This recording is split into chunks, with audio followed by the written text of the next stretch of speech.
friends. I'm so happy that you guys are tuning into my channel again. I haven't seen you guys for a while, so please, I hope that you enjoy this channel today, and because I'm going to introduce to you a very special recipe. It's bread that is well known among Armenians especially, and it's well known all over the world. It's called Lavash. It's a it's a signature of Armenian cuisine, and so I hope that you watch this video. If you enjoy this video, please don't forget to push the like button and even subscribe. So first thing first, I would like to go through the ingredients of lavash. So take a look, please. You're going to need 1 cup of flour, 1/2 cup of water, 1 tablespoon of salt, 1/2 tablespoon of sugar. That's it. There is no yeast, nothing. This is gonna be as simple as you can imagine, but it's gonna be the best lavash you will ever make. So I already have poured warm water. So water, don't forget, please, I'm indicating it specifically for you to remember that water has to be a little bit warm. And I already measured sugar, salt, and sugar. You please, it doesn't matter what kind of salt you use. I use just regular fine salt, iodized salt. I think it's better when the crystals are smaller. So, and regular sugar. And we're going to use regular flour, white flour, for this lavash. So that's pretty much it. So we're going to get started by, I'm going to make a little mountain of flour, and then I'm going to get all the ingredients incorporated right here on the counter.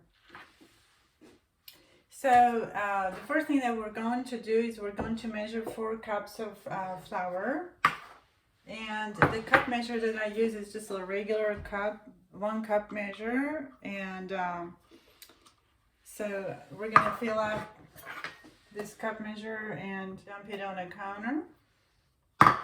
So repeat that 3 more times. So in this mountain, open up a little bit of a little hole, okay?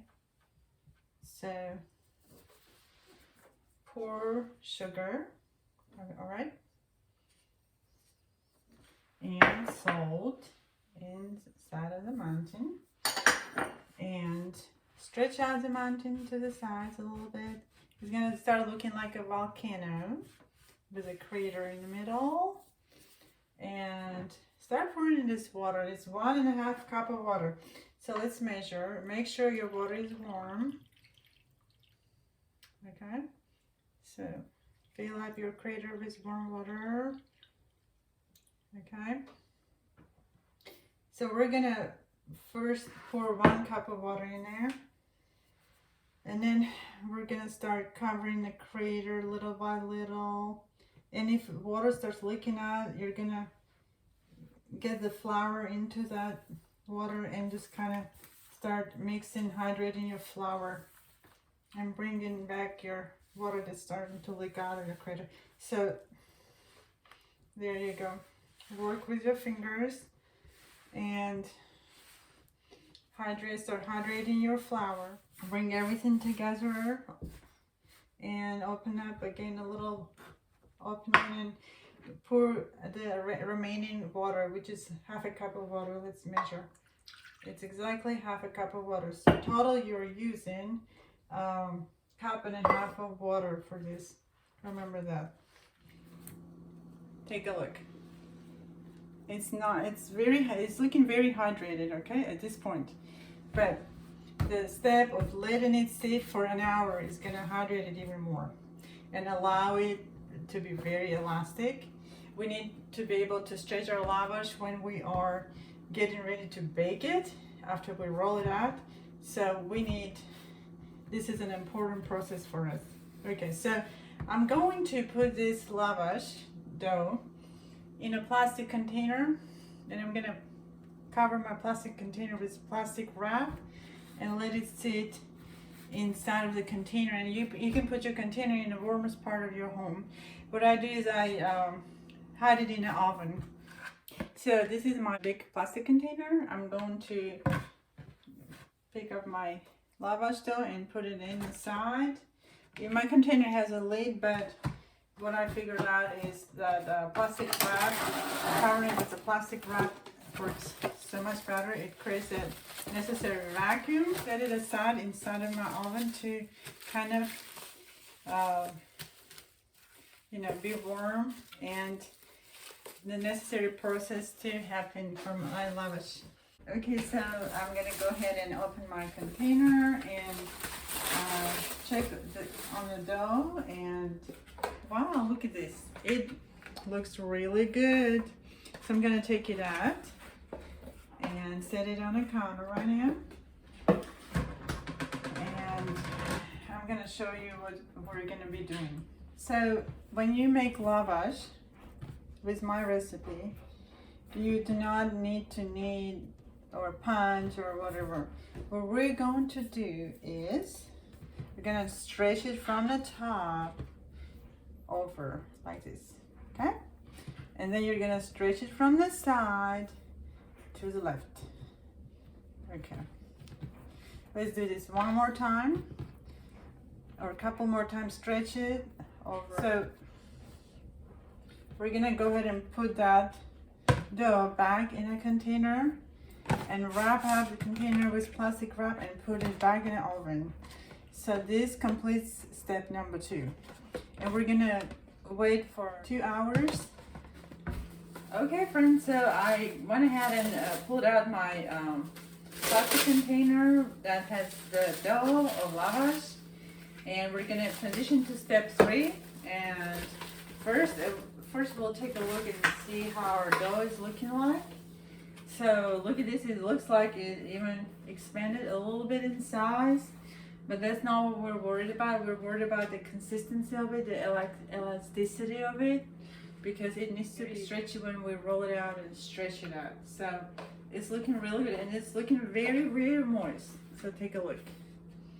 And it smells absolutely delicious. So I'm gonna take it out and I'm gonna lay it down on my counter, and I'm gonna go ahead and roll it, and then I'm gonna divide into small little pieces and turn every little piece in a little bowl, and I'm gonna set it on my counter. So with the dull side of your knife, you can go ahead and divide it in like 2-inch little bowls. Okay, and then you're gonna roll it out. Take a look. See? You're gonna roll it out.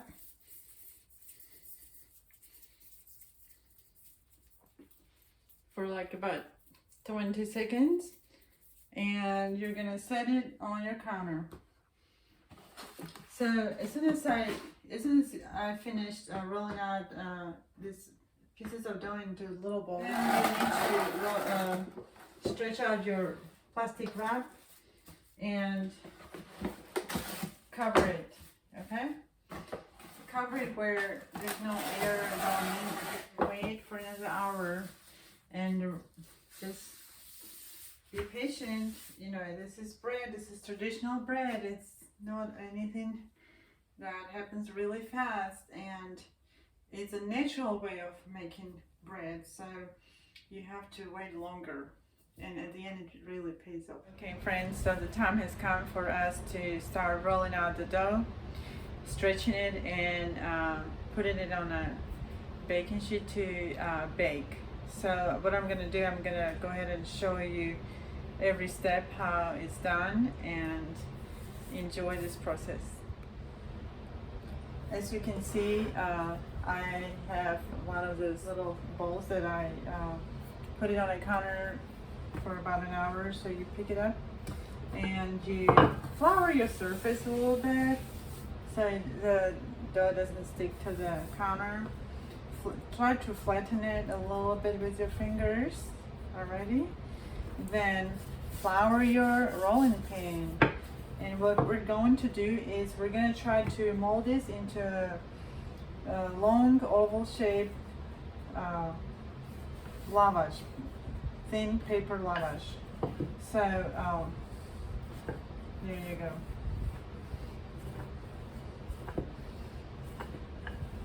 Up and down. And it looks pretty thin to me, but believe me, this is not as thin as we want it to be. So the last step, which is stretching, is going to make it really, really thin. Okay, so at this point I have 2 pieces already rolled out. I'm going to rest them here, as you can see. So I'm going to show you how to stretch the dough. I'm going to go ahead and turn my oven on 450 Fahrenheit and wait for it to get preheated. And I'm going to show you the baking sheet that I'm going to bake my lavash on. It has tiny little holes through. This is a perfect baking sheet to make lavash. So what I'm going to do is I'm going to lay out, after I stretch the dough, I'm going to lay it out on the back of the baking sheet. While my oven is getting preheated, I'm going to show you an important part of, after you roll it out, the dough, I'm going to show you what an important part of lavash making. It's called stretching. So remember, the whole point of letting it sit on a counter for a couple hours, for 4 hours, was that it will become elastic, okay, and stretchable. So I'm going to also start stretching it by my hand, okay? Look at this. So you need to flip it, okay? See? You flip it like this from one hand to another, and and it hangs on your hand, it starts stretching it, okay? You keep stretching and stretching, and then you're gonna go ahead and lay it on the top of your baking sheet, okay?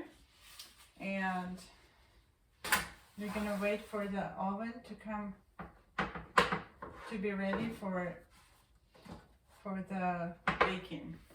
So the oven is preheated now. I'm gonna go ahead and put this 1 lavash loaf in the oven for like 1 minute on 1 minute for each, and it's gonna be baked very fast. So be careful not to burn it.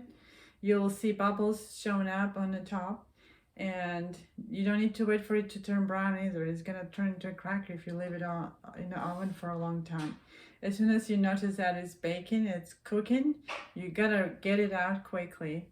So go ahead and put some kind of racks on top of your stove so you can rest your lavash as soon as you take it out, and fill up a small tiny bowl with water, because this is what you're gonna sprinkle your lavash with. As soon as it comes out, you're gonna sprinkle your lavash in if you want your lavash to be soft, okay?